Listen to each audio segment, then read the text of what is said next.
नमस्कार मित्रों, ओम digital study YouTube channel पर आप सभी का एक बार पुनः स्वागत, अभिनंदन। मित्रों, मुझे आपको ये बताते हुए अत्यंत खुशी हो रही है कि जो भी मैंने आपको कंटेंट प्रोवाइड करवाया और वो कंटेंट राजस्थान की अभी जो एग्ज़ाम स्टार्ट हो रहे हैं, जेईएन के एग्ज़ाम स्टार्ट हो गए हैं, तो इससे पहले लाइब्रेरियन के पेपर में भी 95% से ज़्यादा क्वेश्चन है वो रिपीट हुए थे। हमने जो मैराथन वीडियो आपको प्रोवाइड करवाया उन्हीं में से।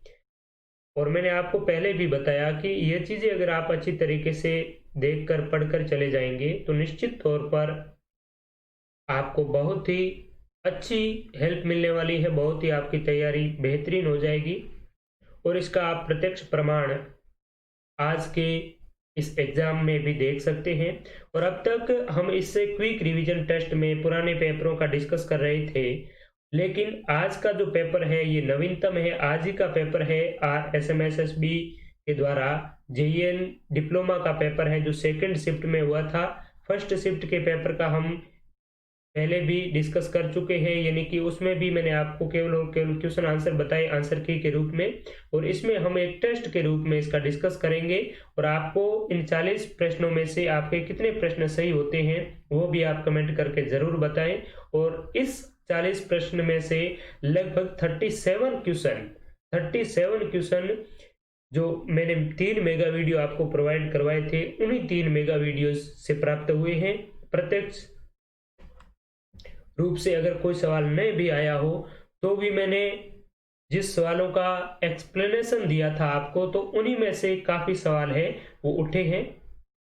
तो चलिए आपका समय खराब ना करते हुए प्रश्नों की ओर आते हैं। और इसमें 40 क्वेश्चन है, 40 में से आपके कितने सही हो रहे हैं कमेंट करके वीडियो के अंत में आप ज़रूर बताएं। और इसका और जो सुबह वाला वीडियो था उनका डिटेल में एक्सप्लेनेशन मैं आपको कल प्रोवाइड करवाऊंगा। वैसे 9 बजे लाइव आना था, लेकिन समय अभाव की वजह से मैं नहीं आ पाया। कल आपको निश्चित तौर पर इन दोनों वीडियोस का डिटेल में विस्तृत व्याख्या के सहित साथ में विश्लेषण आपको मिल जाएगा। और आपको ये भी मैं बताऊंगा कि आगामी जो एग्ज़ाम है पटवारी का, जेईएन के, तो उसमें आपकी क्या स्ट्रेटजी होनी चाहिए और आपको इन चीज़ों को किस प्रकार से मैनेज करते हुए चलना चाहिए।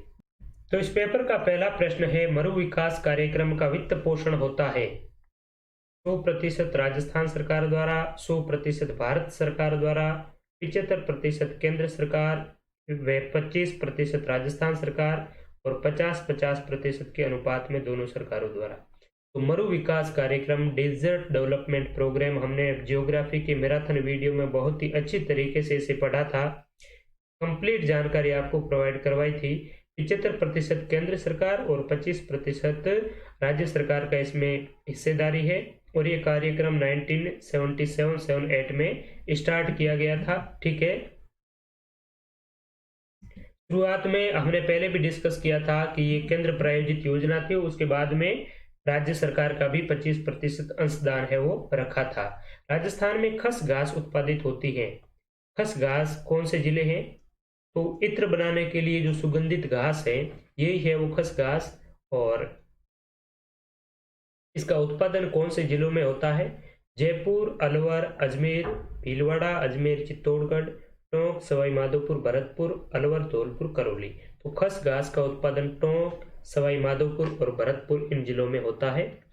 नेक्स्ट सवाल है, राजस्थान के निम्नलिखित जिलों को पूर्व से पश्चिम की ओर सही क्रम में व्यवस्थित करें। तो इसमें मैंने आपको शुरुआत में भी ज्योग्राफी में बताया था, और ज्योग्राफी में मैंने प्रत्येक कॉन्सेप्ट है वो मैप के जरिए समझाया था। तो राजस्थान के जिले से संबंधित तो आपको कोई दिक्कत ही नहीं होने वाली है, और इनको पूर्व से पश्चिम की ओर अरेंज करना है। तो राजस्थान का सबसे इसमें पूर्वी जिला कौन सा हो जाएगा? तो पूर्वी जिला हो जाएगा आपका बूंदी। उसके बाद में आता है अजमेर, उसके बाद में पाली और बाड़मेर। तो 1, 2, 3, 4, ऑप्शन नंबर 1 ही है करेक्ट आंसर। बहुत ही इजी प्रश्न है। नेक्स्ट सवाल है, मगरा, पूगल, सोनाणी इसकी कुछ नस्लें हैं? बकरी, भेड़, ऊंट या भैंस? तो मगरा, पूगल और सोनाणी है ये भेड़ की प्रमुख नस्लें हैं। ऑप्शन नंबर बी है करेक्ट आंसर। कौन सा राजस्थान में मरुस्थलीकरण का कारण नहीं है? अतिचारण, जनसंख्या आधिक्य, जैविक कृषि, अति जुताई। तो मरुस्थलीकरण, डेजर्टिफिकेशन, इनके क्या कारण हैं क्या नहीं हैं, ये भी हमने बहुत ही अच्छे से पढ़ा था।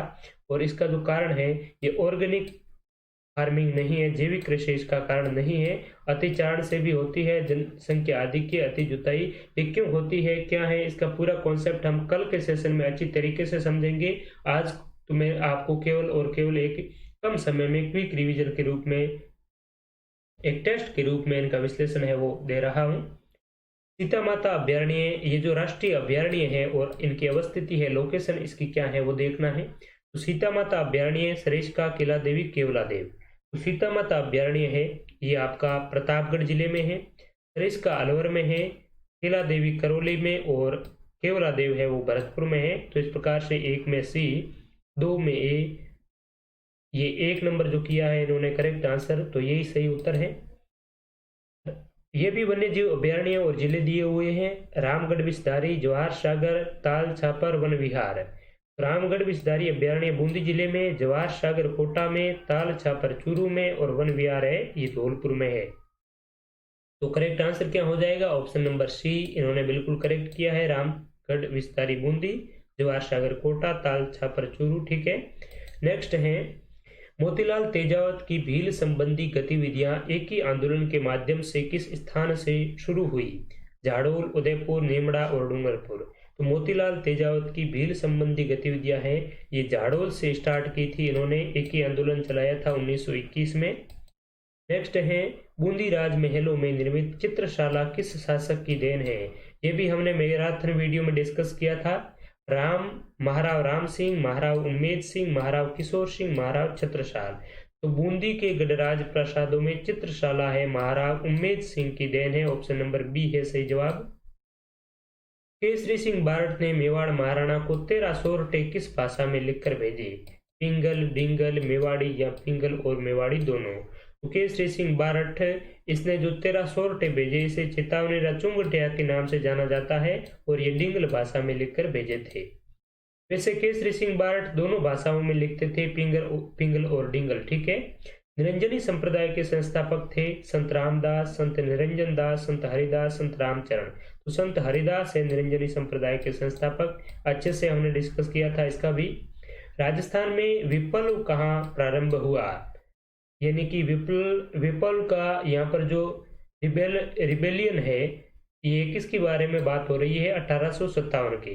कोटा, नसीराबाद, नीमच, आहुआ। तो नसीराबाद से 28 मई 1857 को राजस्थान में विप्लव की शुरुआत हुई थी। उदयपुर स्थित एकलिंग मंदिर का निर्माण किस महाराणा के समय हुआ, बप्पा रावल, जयसिंह, मोकल, कुंभा। तो एकलिंग जी का मंदिर 8वीं सदी में बप्पा रावल के द्वारा निर्मित करवाया गया था, ये हमने डिस्कस किया था ऑलरेडी। किस बीकानेर नरेश ने मुगल सम्राट अकबर की अधीनता स्वीकार की, राव लूणकर्ण, कल्याणमल, राय सिंह, राव बीका। तो राव जो कल्याणमल है इन्होंने सबसे पहले मुगलों की अधीनता स्वीकार की थी, ये बीकानेर के हैं सबसे पहले अधीनता स्वीकार करने वाले। और राजस्थान की पूछा जाए आपको तो आप क्या बताएंगे, भारमल।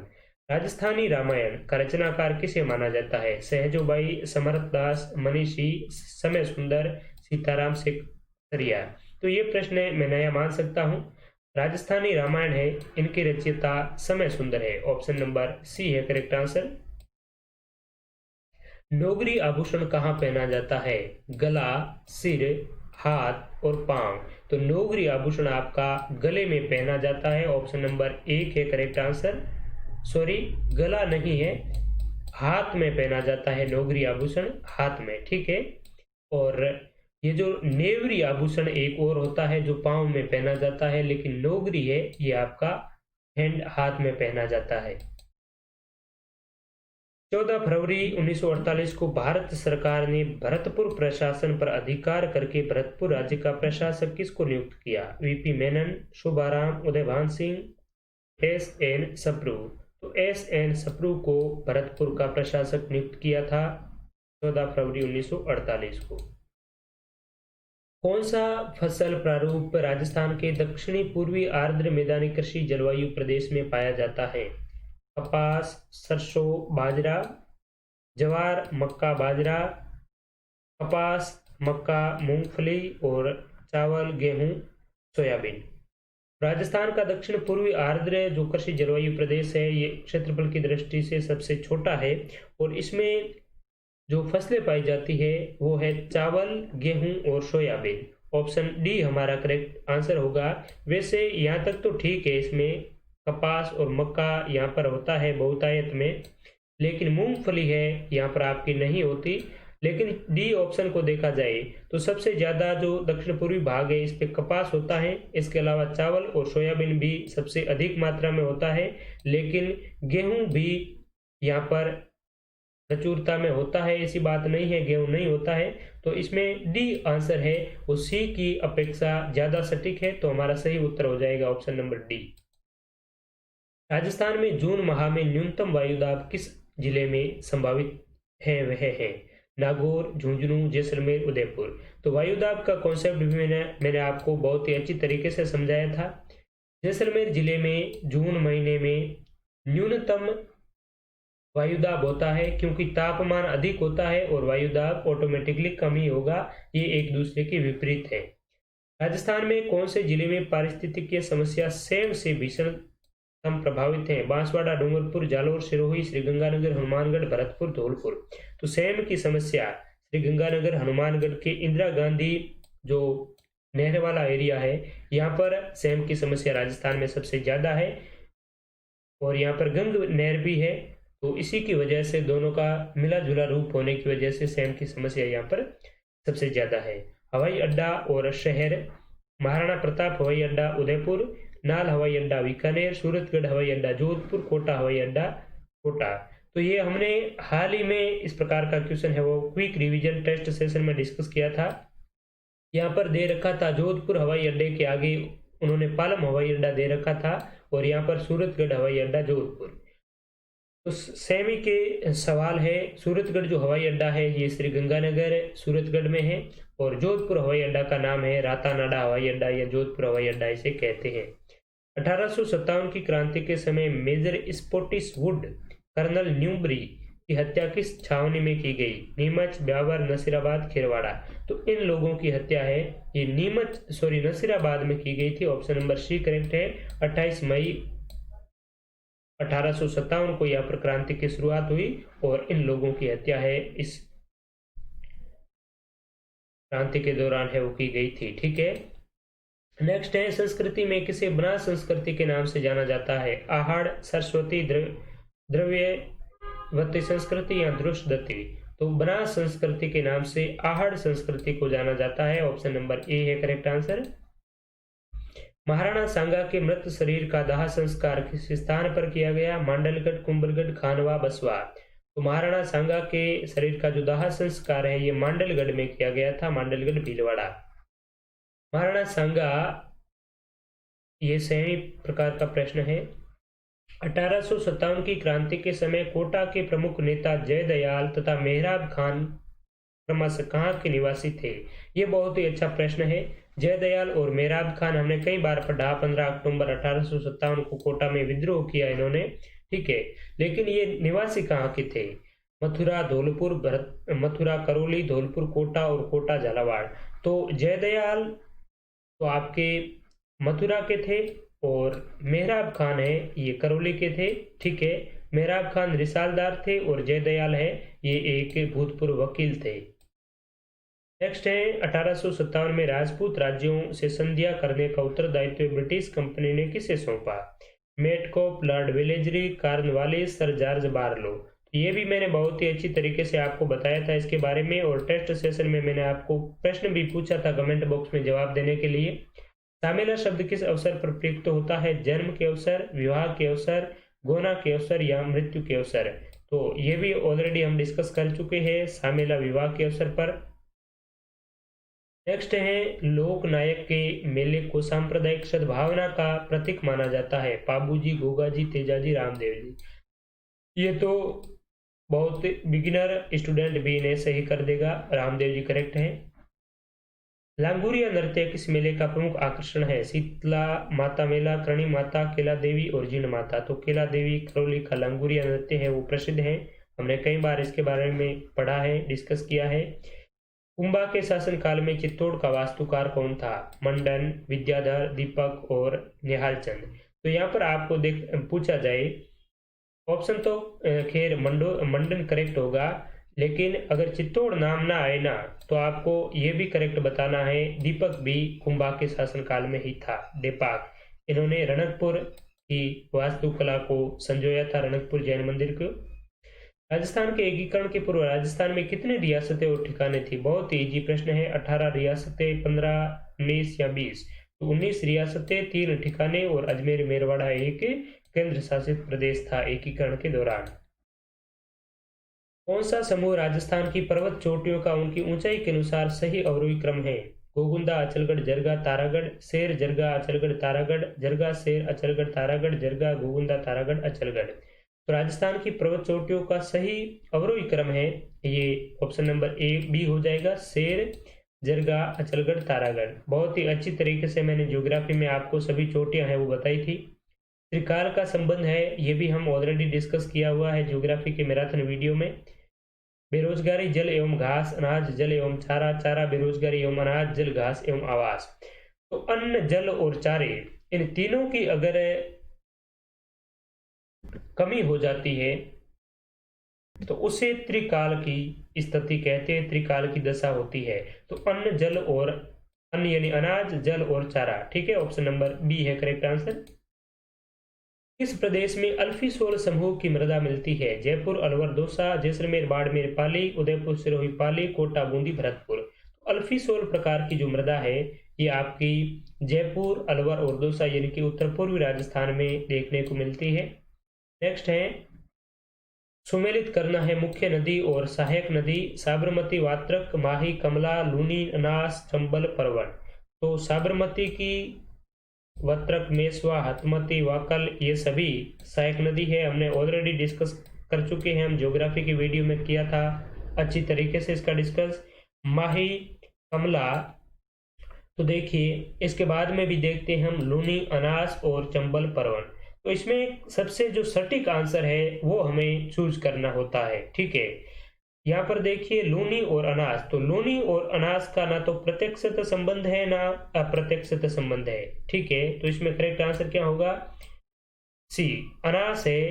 अनास, टाप, हरण, मोराव, इरू, इराव, ये सभी किसकी है? माई की सहायक है। ठीक है, लेकिन आप सवाल करेंगे कि कमला क्या माही की सहायक है? ये भी नहीं है सहायक, लेकिन कमला किसकी? सोम की सहायक है, और सोम किसकी सहायक है? माही की सहायक है। इसीलिए ये इनडायरेक्टली माही की सहायक हो जाती है, लेकिन ये तो इनडायरेक्टली अनास तो लूनी की सहायक नहीं है।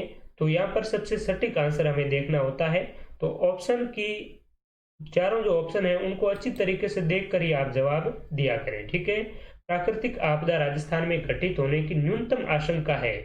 हाल ही के क्विक रिवीजन सेशन में इसका हमने डिस्कस भी किया था। बाढ़, सुनामी, सूखा और भूकंप। तो न्यूनतम आशंका रहती है सुनामी की। सुनामी कहाँ पर आती है? समुद्र में, और राजस्थान में ऐसी कोई सिचुएशन ही नहीं है, तो सुनामी कैसे आ सकती है? कौन सा जिला राजस्थान में सर्वाधिक वन क्षेत्र है? जोधपुर, जयपुर, बांसवाड़ा, उदयपुर।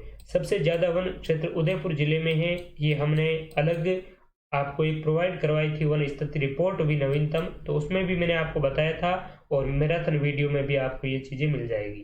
भारत की खनिज संपदाओं के संदर्भ में राजस्थान कौन सी खनिज संपदा में एकाधिकार नहीं रखता है?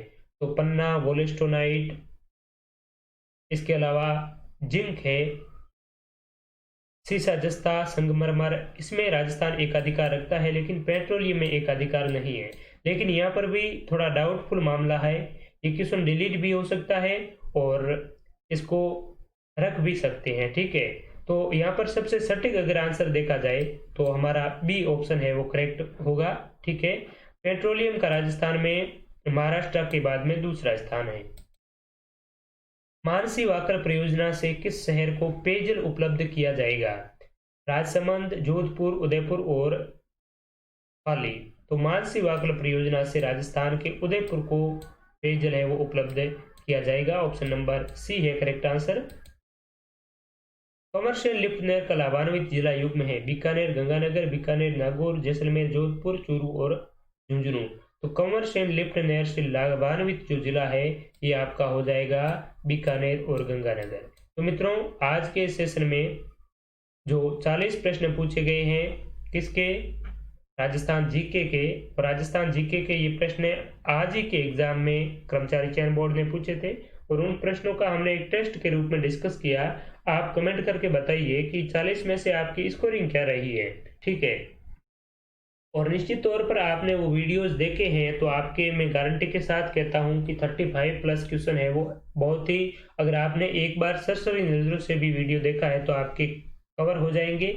और इसमें एक दो ही प्रश्न ऐसे थे, ठीक है। पूरे सेशन अगर हम देखें तो लगभग 38 प्रश्न है 40 में से। ये हमारे आपको मैराथन वीडियो अगर कंप्लीट आपने देख रखा है तो आपको पता होगा, और जिसने भी देखा है तो वो कमेंट करके बताए कि वही प्रश्न है हूबहू वही मिले हैं जो हमने ऑलरेडी डिस्कस है वो कर चुके हैं। तो आगे अपकमिंग जितने भी एग्जाम्स हैं, चाहे जेईएन के हैं, पटवारी के हैं, ग्राम सेवक के हैं, वन रक्षक वनपाल के हैं, तो उन सभी परीक्षाओं में ये मैराथन वीडियो आप एक पॉजिटिव कैटलिस्ट का कार्य करेगा। तो उन्हें आप बहुत ही अच्छी तरीके से जरूर देखिए। बाकी जो मैराथन वीडियो है उसकी लिंक आपको कमेंट बॉक्स में पिन कर की हुई मिल जाएगी। और ये जो 3 मैराथन वीडियो है इन तीनों की 2015 से 20 तक की एक कंपाइल रूप से आपको पीडीएफ इसी वीडियो के डिस्क्रिप्शन में लिंक दी हुई है, वहां से आप डाउनलोड कर पाएंगे और वो मिनिमम कॉस्ट पर आपको अवेलेबल हो जाएगी। और वहां पर भी आप अगर ओम डिजिटल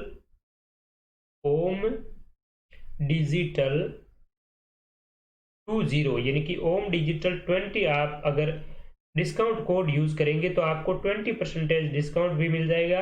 उस पीडीएफ को आप एक एज ए टेस्ट के रूप में भी यूज में ले सकते हैं। आंसर उसमें दोनों फॉर्मेट में है, एक विदाउट हाईलाइट है और एक हाईलाइट में है, हिंदी इंग्लिश दोनों लैंग्वेज में है। तो आप अच्छी तरीके से उसकी प्रैक्टिस कर सकते हैं और इस एग्जाम में आप बहुत ही अच्छा परफॉर्मेंस कर सकते हैं। तो आप सभी का बहुत बहुत धन्यवाद इस सेशन को देखने के लिए। और कल मैं आपके लिए राजस्थान जीके के ये जेईएन के 2 एग्जाम हुए हैं, इन जो 40-40-80 क्वेश्चन हैं, इन 80 क्वेश्चनों का बहुत ही अच्छी तरीके से इसका हम विश्लेषण करेंगे और एक एक ऑप्शन के बारे में, एक एक प्रश्न के प्रत्येक ऑप्शन के बारे में मैं आपको बहुत ही महत्वपूर्ण जानकारी बताऊंगा जो आगामी सभी एग्जाम के लिए बहुत ही महत्वपूर्ण होगी। और विशेषकर जेईएन के कैंडिडेट्स तो उसे अवश्य पार्टिसिपेट करें उस सेशन में। तो आप सभी का बहुत बहुत धन्यवाद, नमस्कार। कल फिर मिलेंगे, तब तक के लिए शुक्रिया।